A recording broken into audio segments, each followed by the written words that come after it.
Good afternoon.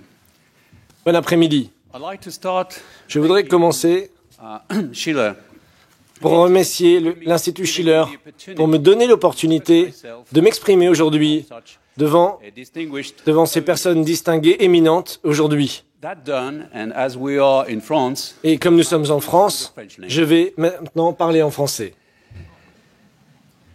that was a joke with the translators. C'était une blague pour les traducteurs. Je voudrais commencer par une confidence personnelle. Je vous promets, il n'y en aura qu'une. J'ai été longtemps handicapé par un besoin irrépressible d'apporter des réponses à toutes les questions que la vie m'a menées. Mais, grâce au ciel, 30 ans de carrière dans 6 pays différents, c'est-à-dire au milieu de personnes qui appartenaient à 6 cultures différentes, m'ont appris que le plus important, ce n'était pas de pouvoir répondre à toutes les questions, c'était plutôt d'être capable de vivre avec ces questions et de se dire que les réponses arriveraient, qu'elles arriveraient à temps, et que le plus important, c'était surtout de ne pas chercher à imposer mes réponses aux gens qui vivaient autour de moi. Il y a des principes généraux qui doivent guider nos actions pour lui donner à la fois légitimité et efficacité. Et ce sont ces principes généraux qui vont nous aider à trouver les réponses, mais qui nous permettront d'avancer avant d'avoir trouvé toutes les réponses. La grande question du moment, celle qui inquiète les dirigeants, celle qui provoque des désordres, malheureusement un grand nombre de violences également et de destruction, la grande question du moment, c'est l'ordre mondial. C'est une question relativement récente pour l'humanité. C'est vrai, autrefois, un souverain faisait la guerre à ses voisins pour étendre son territoire, pour acquérir de nouvelles richesses, mais il était limité par ses capacités techniques. Les capacités techniques ont augmenté, elles ont permis effectivement plus de volonté de développement. Si on pense par exemple au développement de la marine, ce sont les développements de la marine qui ont permis à certains pays, comme par exemple l'Angleterre, mais ce n'est pas le seul, de développer un important empire colonial. Aujourd'hui, les moyens techniques, à la disposition des États et des plus grands d'entre eux font qu'ils ne sont plus limités par leurs capacités techniques. Et ils peuvent donc rêver tranquillement d'une hégémonie sans limite. L'organisation bipolaire qui a structuré le monde depuis la fin de la Deuxième Guerre mondiale jusque la fin de l'année 91, c'est-à-dire la disparition de l'URSS, est un système qui avait apporté un équilibre certain. On pense bien sûr à l'équilibre de la terreur, mais il n'y avait pas que ça. C'était aussi un équilibre dans les idées politiques.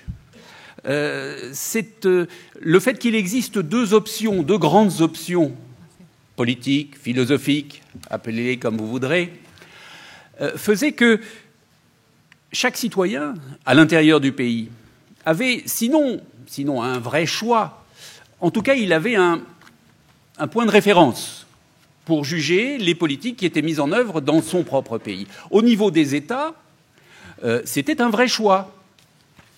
Et beaucoup de pays ont été sensibles aux récompenses diverses que chaque bloc offrait aux pays qui les rejoignaient. La disparition de l'URSS a fait disparaître cet équilibre. J'aimerais ouvrir une parenthèse.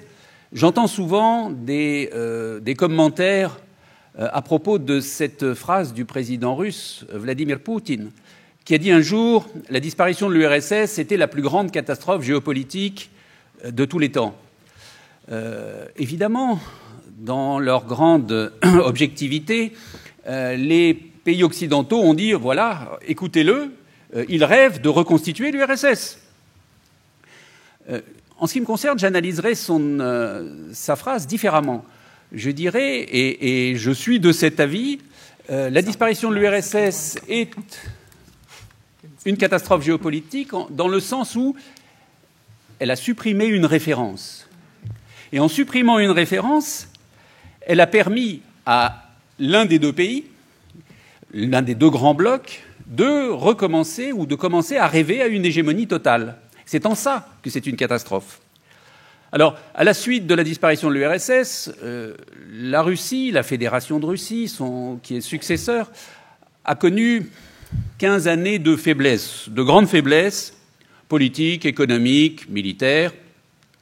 En fait, elle était considérée un peu comme l'Allemagne ou le Japon d'après la Deuxième Guerre mondiale. Un pays vaincu qui avait le droit de décider de sa politique intérieure, dans certaines limites, et qui avait voix au chapitre dans les relations internationales, mais comme un intervenant mineur, et à condition surtout qu'il n'oublie pas de tenir compte des intérêts des États-Unis. Se croyant vainqueur de la guerre froide, j'ouvrirai une petite parenthèse, en 80... Attendez, la réunion des deux présidents américains et russes a eu lieu à Malte en 88, si ma mémoire ne me fait pas défaut.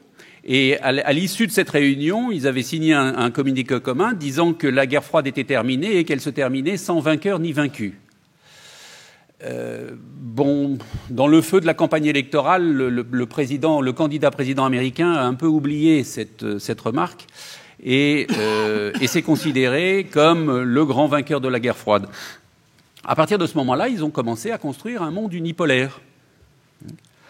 Le mouvement s'est accéléré, évidemment, après le mois de septembre 2001, avec le fameux Patriot Act, avec les invasions, les bombardements, les enlèvements et la torture de suspects, les révolutions de couleur, les frappes de drones avec leurs inévitables et regrettables dommages collatéraux.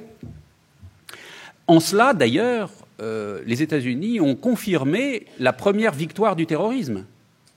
Par leur comportement, ils ont entériné le fait que le terrorisme avait réussi à modifier pour le pire notre mode de vie de tous les jours. Regardez comment on prend un avion maintenant, regardez ce qui se passe dans les transports en commun.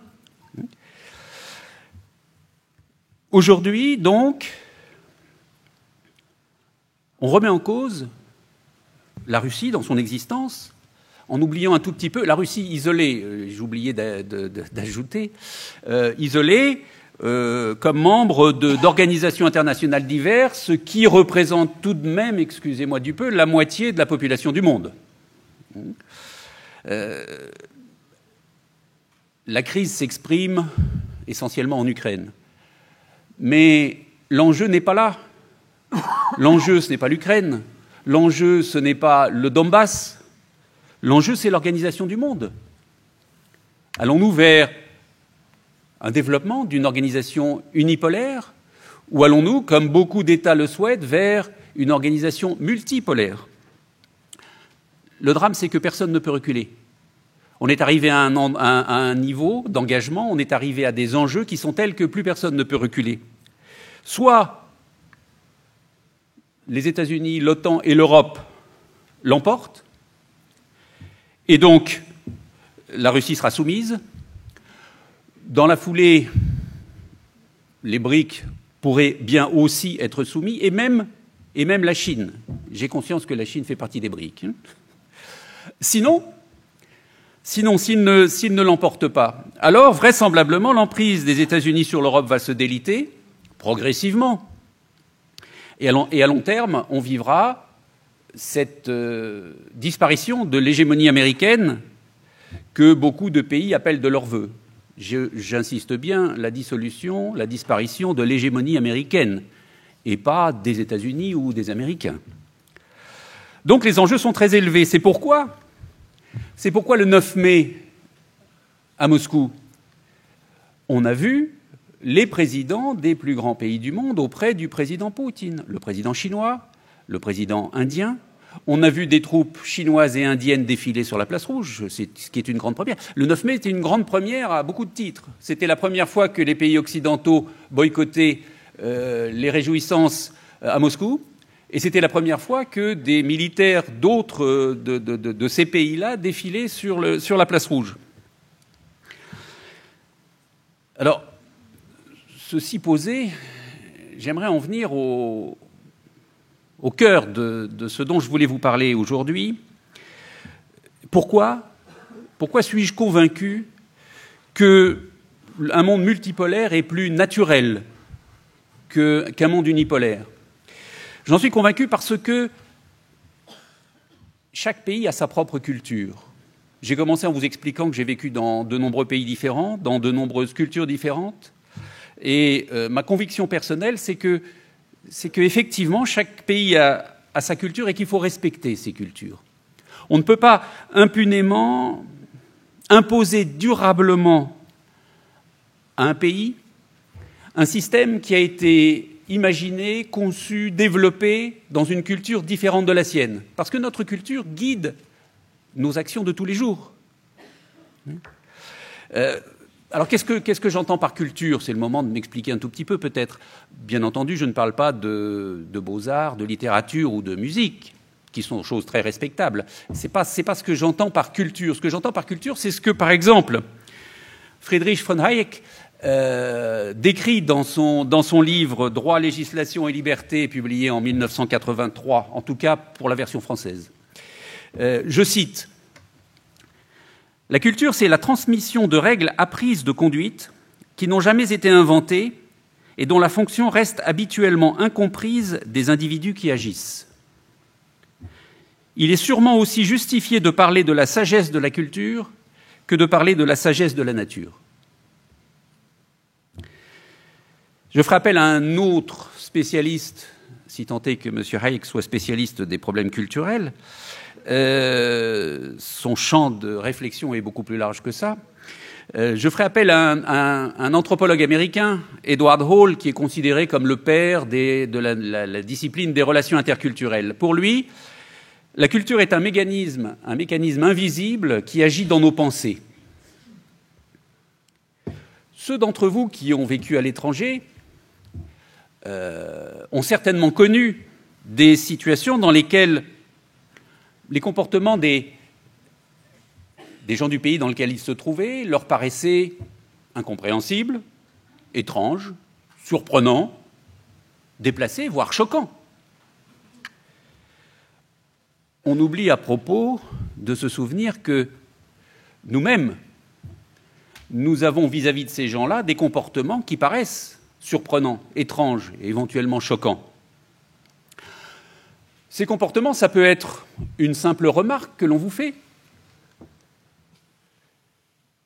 Si vous êtes de culture française, une culture dans laquelle on ne dit pas directement ce que l'on pense, dans laquelle on fait très attention de ne pas critiquer les autres, ouvertement en tout cas, le comportement de culture dans lesquelles on vous dira franchement ce que l'on pense de vous ou de problèmes distincts de vous, vous paraîtra quelque chose d'extrêmement violent. C'est ni bien ni mauvais, personne n'a raison, personne n'a tort, chacun est dans sa culture, l'important c'est de l'accepter. Ça peut être simplement une façon de vous regarder, ou de vous parler, ou de se tenir à table, peu importe.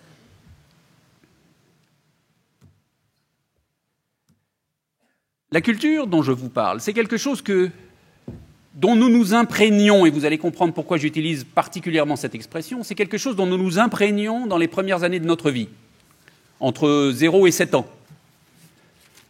C'est-à-dire que nous nous imprégnons de notre culture également à une période de notre vie où nous ne maîtrisons pas le langage parlé.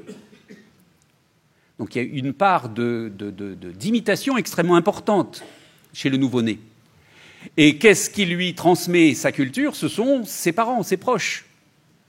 Un jeune enfant n'est pas en contact avec un grand nombre de personnes adultes, en dehors de sa famille.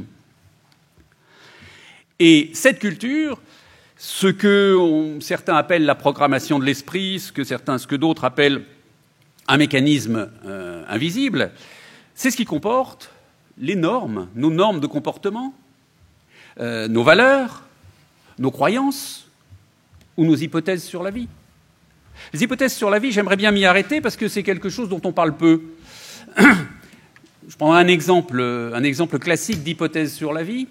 Est-ce que l'homme est foncièrement bon ou est-ce que l'homme est foncièrement mauvais? Est-ce qu'à la naissance, nous sommes bons et donc nous sommes pervertis, le mot est un peu fort, par notre environnement? Ou bien est-ce que nous sommes foncièrement mauvais et à ce moment-là, le rôle de notre environnement, c'est de nous empêcher de faire des bêtises?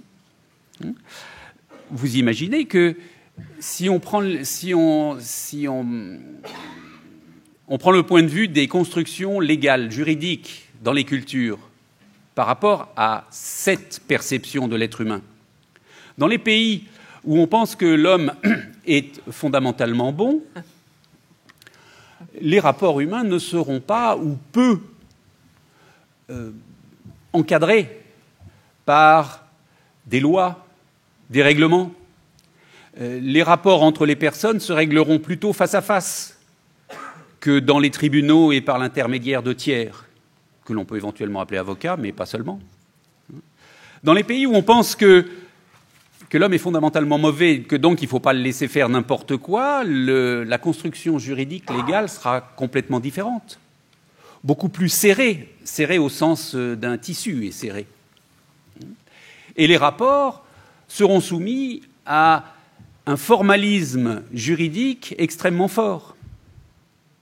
Regardez ce qui se passe dans un pays comme les États-Unis, où le formalisme juridique est très important. Les contrats américains sont d'une épaisseur insensée. Insensée pour des personnes appartenant à une autre culture. Dans la culture américaine, ils sont parfaitement sensés. Ça correspond à la culture. Donc, ce qui est important, ce dont il est important à prendre conscience, c'est que ce que l'on reproche aux autres relève bien souvent de notre propre vision de la réalité. Toutes ces expériences à l'étranger m'ont appris que la réalité n'est que notre vision de la réalité. Et donc d'autres ont une autre vision de la réalité. Et ils pensent comme nous que c'est la réalité. Et parallèlement à ça, quel que soit notre système, nous pensons que c'est le meilleur et que les autres sont soit mauvais, soit beaucoup moins bons. C'est logique. Le système dans lequel nous vivons, c'est le système qui a été construit dans notre culture. Il ne faut pas le changer. Il faut juste essayer de ne pas l'imposer à des membres d'une autre culture qui, eux, sont convaincus que leur système est meilleur que le nôtre. Et personne n'a raison, personne n'a tort. Ou prenons une vision optimiste, tout le monde a raison. Imposer un système qui a été conçu dans une culture particulière, et c'est ce que l'on voit en ce moment dans le monde entier, imposer ce système dans des pays qui n'appartiennent pas à cette culture, dans des pays qui ont construit un autre système fondé sur leur culture, provoque ce que les psychologues appellent un choc culturel, qui fait qu'on n'est pas à l'aise, qui fait qu'on ne se sent pas bien, qui fait qu'on perd ses repères. Si je reviens à mon exemple de tout à l'heure à propos du droit, dans les cultures où on pense que l'homme est plutôt mauvais foncièrement, ce qui est le cas de la culture américaine, je vous renvoie au texte des pères fondateurs, vous verrez, il y a des choses étonnantes là-dedans. Dans ces cultures-là, ou dans cette culture-là, la loi, c'est la loi, elle s'applique à tout le monde, de la même façon, dans toutes les circonstances. On ne fait pas confiance à l'homme, on le contrôle. Dans d'autres cultures, comme par exemple la culture française ou la culture russe, la loi, c'est la loi, bien sûr, mais une loi, ça s'interprète. En France, la loi, ça s'interprète. À tous les niveaux de la hiérarchie française, vous avez des personnes responsables qui considèrent qu'il est dans leur prérogative d'interpréter les lois et les règlements. Un ami juriste me disait récemment, de toute façon, en France, si on appliquait toutes les lois à la lettre, on ne pourrait plus rien faire. Le pays serait bloqué. Mais, donc les Français trouvent ça parfaitement normal. Maintenant, prenons un point de vue allemand. Mettons-nous à la place d'un Allemand qui regarde la façon, les rapports des Français avec la loi. Ils sont extrêmement déstabilisés. Vous, Français, ceux d'entre vous ici qui sont Français, à qui on dit la loi, ça s'interprète, vous n'êtes pas choqués, et vous savez instinctivement quelles sont les limites qui sont fixées à cette interprétation. Mais un étranger ne sait pas quand, ni comment, ni dans quelle mesure interpréter la loi. Il se sent donc en état d'infériorité par rapport par exemple, à ses concurrents français. Il ne comprend pas. Et le problème, c'est que l'incompréhension mène à la méfiance. Comment faire confiance à quelqu'un qu'on ne comprend pas? Et la méfiance mène éventuellement à l'agressivité et à toutes les horreurs que nous voyons en ce moment dans le monde. Alors, je ne vous ai donné que 2 exemples, je vous rassure tout de suite, j'arrive à la fin de mon exposé, il n'y a plus d'exemples. Simplement, quand même, je mentionnerai en passant que ces différences que j'ai traitées sur le plan de la loi, elles existent un petit peu partout. Chaque pays a une vision différente de l'organisation temporelle, de l'orientation personnelle, excusez-moi, de la gestion du temps, de l'importance relative des relations personnelles, de l'implication dans la relation. Est-ce que je montre mes émotions? Est-ce que je ne montre pas mes émotions? Ah, dans certains pays, on ne montre jamais ses émotions. Ça ne veut pas dire qu'on n'en a pas. Enfin, ça ne se fait pas de les montrer. Dans d'autres, on les montre. Dans certains, on a l'impression qu'on les met en scène. Tout le monde a raison. Tout le monde a raison dans son propre système. Une autre source de malentendu, c'est l'importance relative du groupe et de l'individu dans la culture. Qu'est-ce qui est le plus important? C'est le groupe ou est-ce que c'est l'individu? Les Français aiment bien être considérés comme individualistes. Je les renverrai quand même à certains principes de gestion dans lesquels il est écrit que l'intérêt particulier doit céder devant l'intérêt général. Ce qui n'est pas tout à fait une attitude individualiste. Les rapports humains, dans tous les domaines, sont marqués par les cultures de chacun. Le non-respect des normes culturelles est quelque chose d'extrêmement frustrant. Et je n'ai pas besoin, je pense, d'expliquer ça en détail à tous ceux d'entre vous qui ont vécu dans un autre pays que leur pays natal. Mais si en plus de ça, le système qu'on vous impose, on vous l'impose avec une bonne dose de condescendance, quand ce n'est pas une franche arrogance, et qu'en plus on vient vous l'imposer chez vous, ça devient franchement insupportable. Pour faire admettre à une population un système franchement en opposition avec sa culture et de façon permanente, je ne connais qu'une solution, malheureusement, la violence. Mais, comme le disait mon professeur de philosophie, l'usage de la violence est un aveu de faiblesse. Et tout système imposé par la force est par définition un système instable. Seul un système multipolaire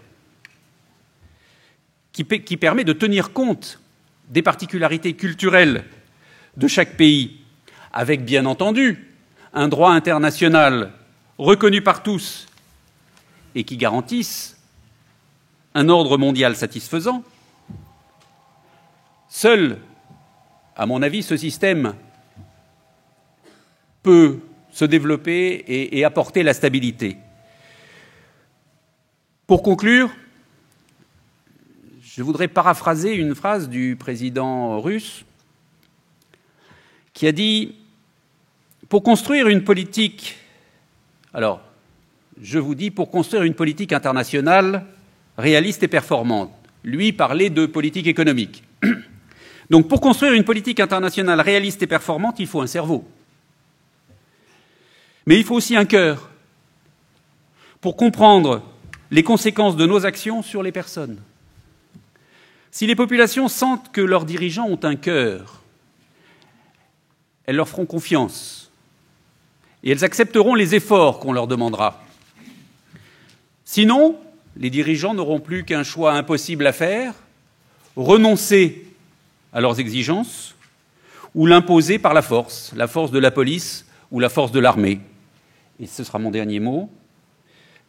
Il est assez symptomatique de voir que dans certains pays, la police commence à ressembler de plus en plus à l'armée, par son équipement, par ses méthodes. Est-ce que c'est le signe d'une grande instabilité à venir ? Je vous remercie pour votre attention.